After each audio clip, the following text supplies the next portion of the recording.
Hello, my name is Noor Al-Azary, and thank you for sitting with me today to take a look at one current project we are researching within CCRW, the Canadian Council on Rehabilitation and Work, regarding the transition from school to work for post-secondary students with disabilities. I first acknowledge that this project is funded and made possible by Accessibility Standards Canada. I'm going to be going through a bit of a background of past research, the gap that we aim to fill, the purpose of our study, our methods, and most excitingly, some preliminary results of the first set of participants we've been able to gather thus far. One of the most potentially impactful life experiences for persons with disabilities, and arguably every person that has an education, is their transition from post-secondary education to their career and work life. There has been a lot of work researching the secondary school to work context, but much less comparatively on the post-secondary to work context. Very little is known about the experiences of students with disabilities as they complete the final stages of their higher education and they begin to expect, plan, and enact their career and work in employment. So far, we know from prior research that gaps persist both during education and after graduation for persons with disabilities. A demonstrated educational achievement gap exists between students with disabilities and their peers without.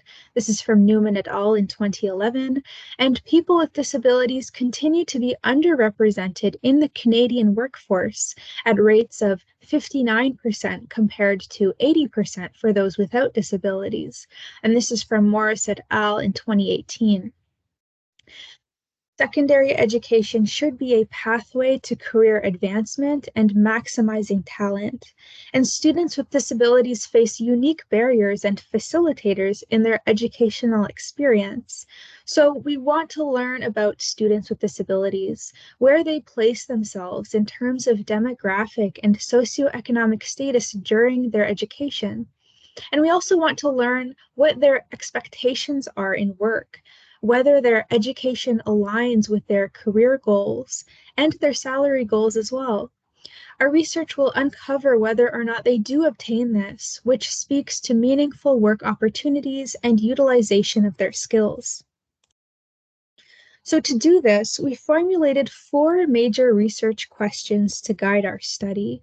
The first question we want to answer is, how long is the time gap between students with disabilities graduating and obtaining employment? In addition to that, we want to compare the true length of job search time with the expected job search time that students estimate before they graduate. The second question is, are students' career expectations in alignment with their experiences?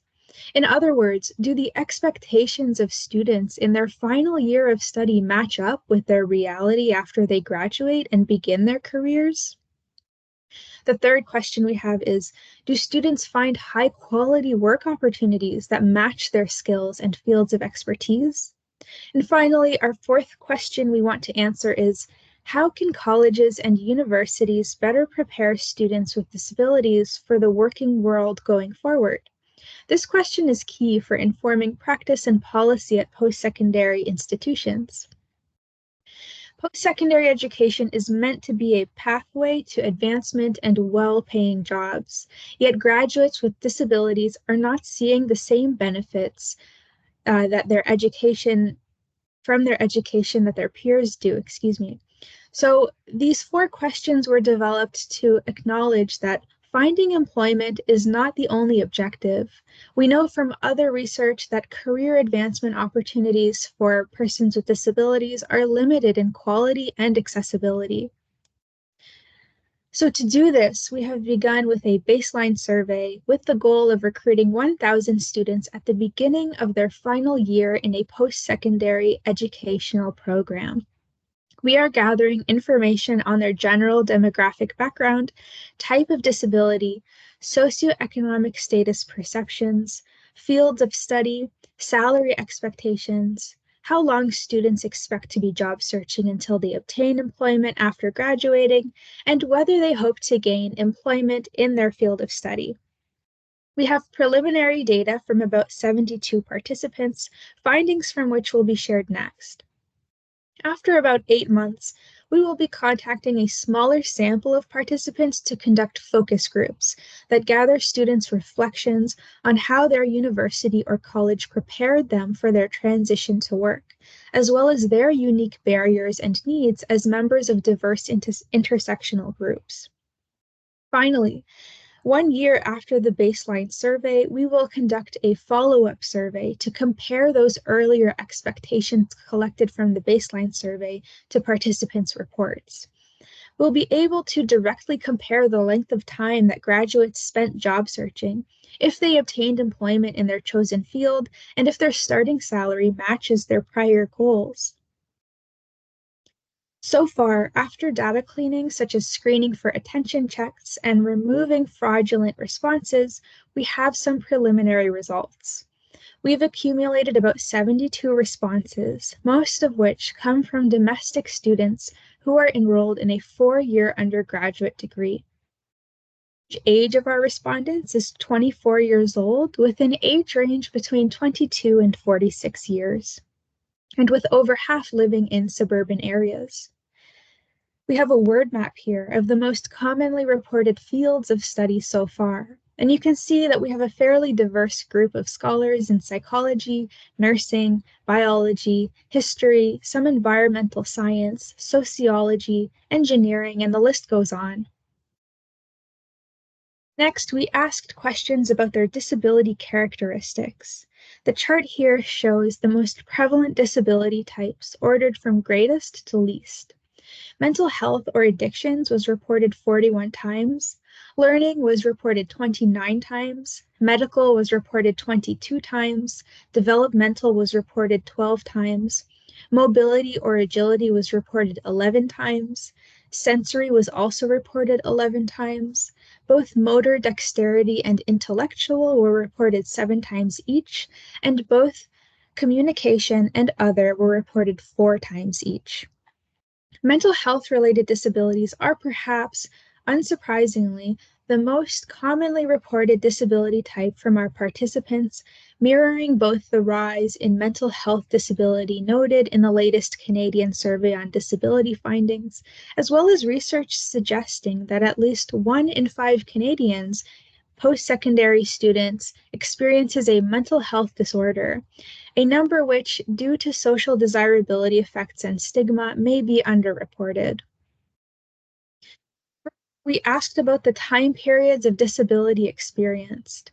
The pie graph here shows the most prevalent disability types, with 67 or 78% reporting a chronic disability, 16 or 17 or 19% reporting episodic or fluctuating disability, and 3 or 3% reporting temporary disability. Then we asked about their disability visibility, or if others can easily discern their disability status from behavior or appearance. The pie graph here shows the most prevalent disability types, where 48 or 68% reported non-visible, 19 or 27% reported that it depends, 3 or 4% reported visible disability, and 1 or 1% reported that they weren't sure. After that, to assess participants' perceived socioeconomic status, we used the MacArthur Scale of Subjective Social Status and asked students whether they placed themselves on a socioeconomic scale relative to Canadians, 1 being the highest SES class and 10 being the lowest. We have a chart here of the perceived socioeconomic status in Canada. 0 respondents chose 1, 2 respondents chose 2, 9 respondents chose 3, 14 respondents chose 4, 20 respondents chose 5, 8 respondents chose 6, 11 respondents chose 7, 4 respondents chose 8, 3 respondents chose 9, and 0 respondents chose 10. This suggests that most of our respondents consider themselves middle class. Then again, we used the MacArthur Scale for our measure. We shifted this question, however, to ask where students place themselves on that same ladder, but this time within their college or university. We have a chart here of the perceived socioeconomic status at college or university. 0 respondents chose 1, 10 respondents chose 3, 16 respondents chose 4, 14 respondents chose 5, 9 respondents chose 6, 13 respondents chose 7, 5 respondents chose 8, 0 respondents chose 9, and 2 respondents chose 10. Response patterns here were similar, slightly skewed towards higher rankings or lower SES, but with most respondents again considering themselves middle class compared to their peers. Upon graduating, we asked students how long they expect to spend searching for work before obtaining employment. We have a chart here showing the anticipated length of job search. 16 respondents chose 6 months or more. 14 respondents chose 3 to less than 6 months. 18 respondents chose 2 to less than 3 months. 18 respondents chose 1 to less than 2 months. And 5 respondents chose less than 1 month's wait time.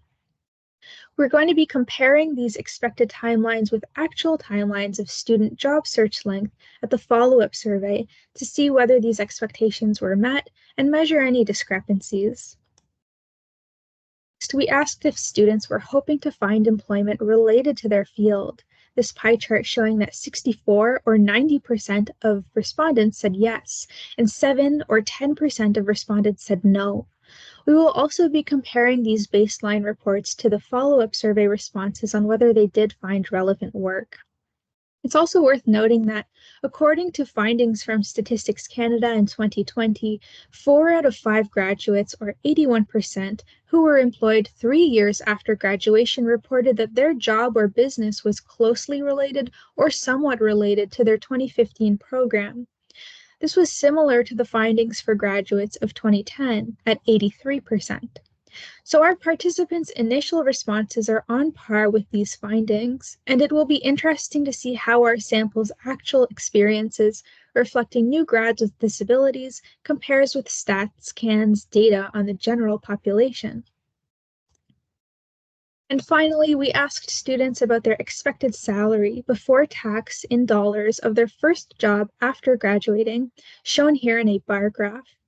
One person reported $100,000 or more. 3 people reported $80,000 to just under $90,000. 12 people reported $70,000 to just under $80,000. 18 people reported $60,000 to just under $70,000. 12 people reported $50,000 to just under $60,000. 11 people reported $40,000 to just under $50,000. 9 people reported $30,000 to just under $40,000. And 4 people reported $30,000 or less. For comparison, according to research from the Council of Ontario's universities, the average salary for new grads 2 years after graduation is about $50,000. We're interested in how respondents actually obtained salaries at follow-up compare with this national data. And so we hope that through this project, we will be able to first generally contribute more detailed findings about a diverse segment of Canada's population that currently does not exist within student-to-work fields of research. Secondly, we hope that the findings taken from both survey and focus group feedback can be used to enhance accessibility of career preparation supports. For example, throughout our work at CCRW identifying labor market trends, we've noted that early work experiences as an important area for supporting youth with disabilities. Enhancing accessibility of career prep supports in the post-secondary context could be one way to create those opportunities. And what we have heard from others working in these spaces are that those career development opportunities can be less accessible than classrooms. We hope to uncover more about this in our research, especially through our qualitative data collection. And thirdly, we anticipate our findings will inform policy and practice at institutional and governmental levels on a larger and future-focused scale. Findings from this project have the potential to be Findings from this project have the potential to provide key insights for career support programs to be better adjusted, or they could inform the foundational rationale for novel initiatives in the post-secondary environment, as well as future government programs and supports. Thank you so much for listening.